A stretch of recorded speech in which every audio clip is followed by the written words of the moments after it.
Lan Wangji's sword slashed Xue Yang's chest, spraying his blood across the battlefield. Moreover, the tip of his blade caught the spirit-locking pouch tucked away in the young man's robes, pulling it away.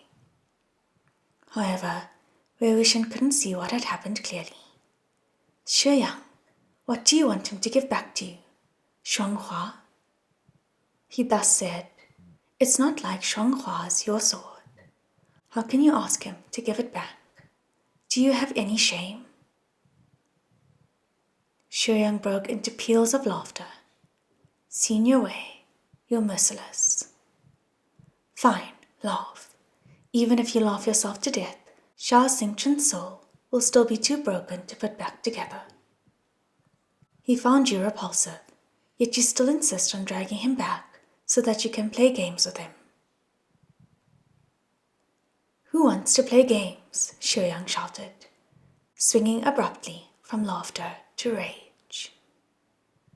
Then why did you kneel in front of me and beg me to fix his soul for you? Wangxian asked. Given Xue Yang's cleverness, he must have been aware that Wangxian was intentionally trying to bait him. Firstly, enraging Xue Yang would distract him, and secondly, by provoking him into shouting, Wangxian made it possible for Lan Wangji to deduce his location and strike.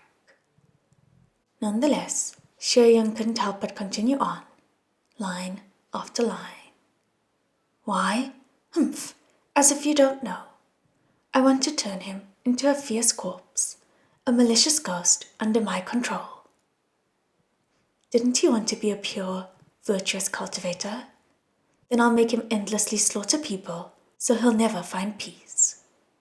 Eh? You hate him that much? Then why did you have to kill Changping? Xue Yang sneered. Why did I kill Changping? You have to ask, Yiling Patriarch. Didn't I already tell you? I said I was going to kill the entire Xue Yang Chang clan.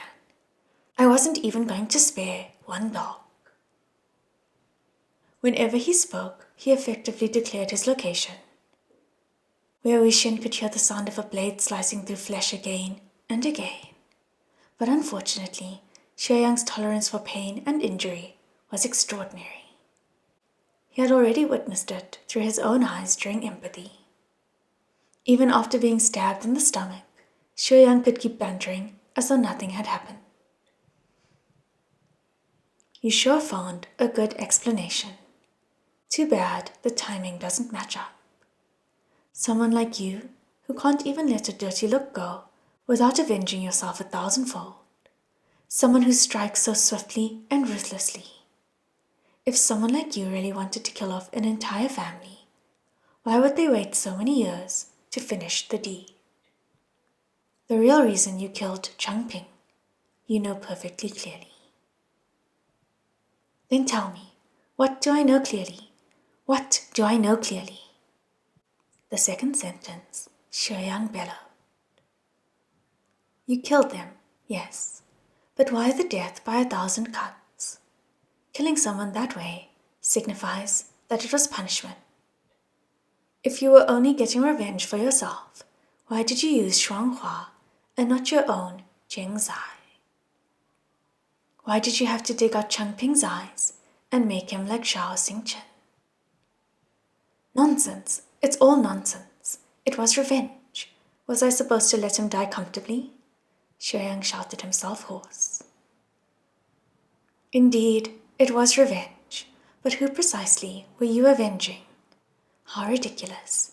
If you genuinely wanted revenge, you should have sliced yourself into little pieces. 2 sharp whooshes pierced the air and flew toward them, but Wangxian didn't move a whisker.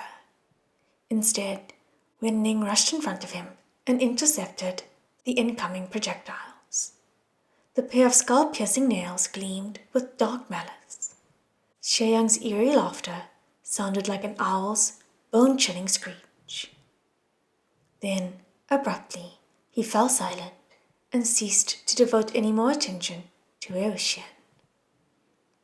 Instead, he continued fighting Lan Wangji, circling around him in the middle of the blinding fog. The little hooligan's life force is incredibly tenacious. It's like he doesn't feel any pain, Wangxian thought. No matter where he's wounded, he behaves like nothing happened. If only he would say a few more things so Lan Chan could stab him a few more times. There's no way he'll still be able to bounce around so energetically if his hands and feet are cut off. It's too bad he stopped falling for my tricks. Just then, the clear, crisp tap, tap, tap of a bamboo pole rang out from inside the mist. His thoughts changed like lightning. Lan Chan, attack where you hear the sound, Wangxian shouted. Immediately, Lan Wangji struck. Xue Yang let out a muffled grunt. A moment later, the sound of the bamboo pole suddenly resumed several meters away. Lan Wangji continued lunging at every place the noise originated. Little blind one, aren't you afraid I'll crush you into tiny little pieces for following me? Xue Yang said darkly. Ever since she was murdered by Xue Yang, A-Qing had hid everywhere from him, preventing him from finding her. For whatever reason, neither did Xue Yang pay the lonely feral ghost much mind. He appeared to think she was insignificant, not worthy of concern. But A-Qing was following Xue Yang around in the fog like his shadow, slamming her bamboo pole wherever he went, exposing his position, directing Lan Wangji on where to strike. Xue Yang's movements were swift. In the blink of an eye, he would appear somewhere new, but A-Qing had hardly been a slowpoke in life. After becoming a ghost, her ability to keep up with him had improved even more. She stuck to him like a curse, the bamboo pole in her hand, knocking wildly and ceaselessly against the ground. The taps were sometimes near, sometimes distant, sometimes to the left, sometimes to the right, sometimes in front, sometimes behind. But they were inescapable, and wherever they started sounding again, Wangxian's blade immediately followed. In the beginning, Xue Yang had darted through the blinding fog like a fish in water, hiding and ambushing Lan Wangji as he pleased. But now he was forced to divert his attention to A-Qing.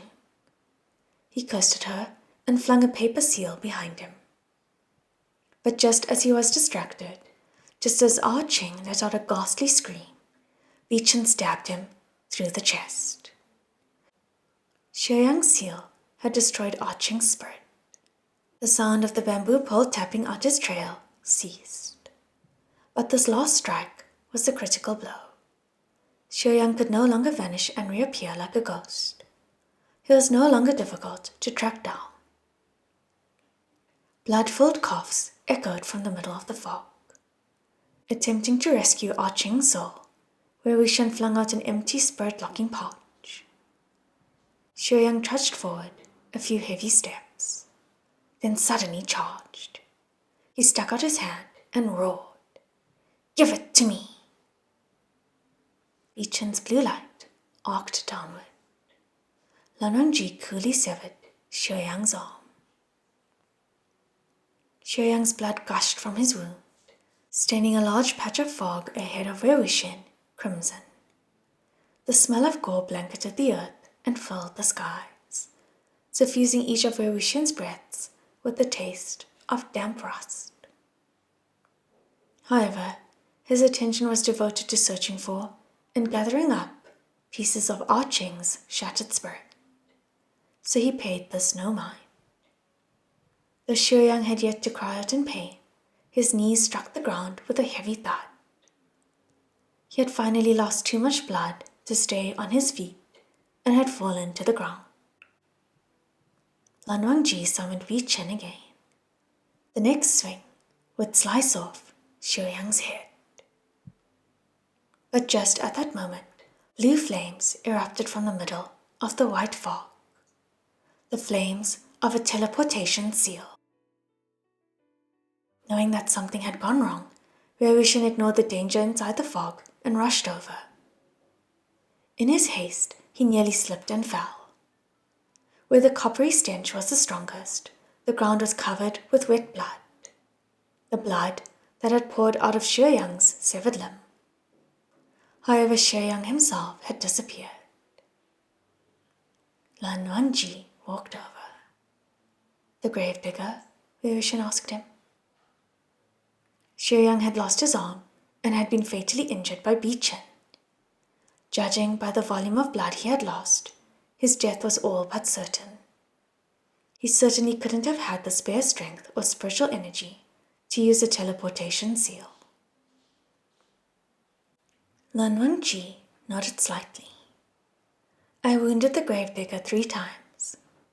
As I was on the verge of capturing him, a horde of walking corpses attacked, allowing him to flee. Wei Wuxian frowned. The gravedigger was injured, yet he spared no spiritual energy retrieving Xue Yang's body. I am afraid he knows about Xue Yang and the things he was involved in. He took away Xue Yang's corpse in order to search his body for the yin tiger tally. After Jing Gongyao had disposed of Xue Yang, rumors claimed that the yin tiger tally had disappeared without a trace. But seeing what had happened today, it was overwhelmingly likely that the tally was on his person. Thousands upon thousands of living corpses, walking corpses, and even fierce corpses had gathered in Yi City. They would have been very difficult to control with corpse poison and the skull-piercing nails alone. The yin tiger tally was the only possible explanation for Xue Yang's ability to order them around at will and how they attacked in large, dauntless waves. Someone as paranoid and as cunning as him would never have hidden the tally somewhere he couldn't keep an eye on it. He would have only felt safe if he had hidden it on his person so that he could touch it at any time. By whisking away Xue Yang's body, the gravedigger had effectively whisked away the yin tiger tally too. This was no trifling matter. Wei Wuxian's tone turned grey. At this point, we can only hope the restored yin tiger tally's power has limits. At that moment, Lan Wangji lightly tossed something toward him. He caught it easily. What is it? The right hand, Lan Wangji replied. He had passed Wei Wuxian a fresh, evil-sealing Chenkan pouch. Only then did the latter remember the reason that they had come to Yi City in the first place. He perked up. Our good brother's right hand? Lan Wangji said. In spite of the formidable obstacles posed by the gravedigger, the horde of walking corpses, and the mystical, blinding fog, Lan Wangji had still successfully located the corpse's right arm.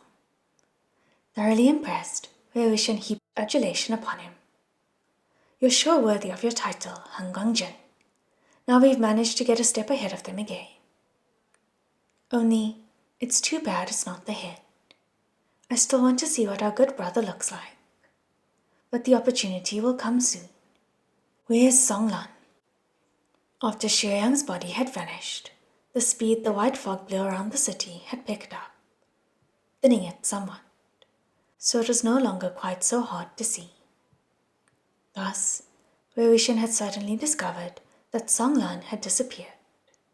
The Taoist cultivator had been lying on the ground earlier, but now there was only Wen Ning, squatting and staring blankly in Wei Wuxian's direction.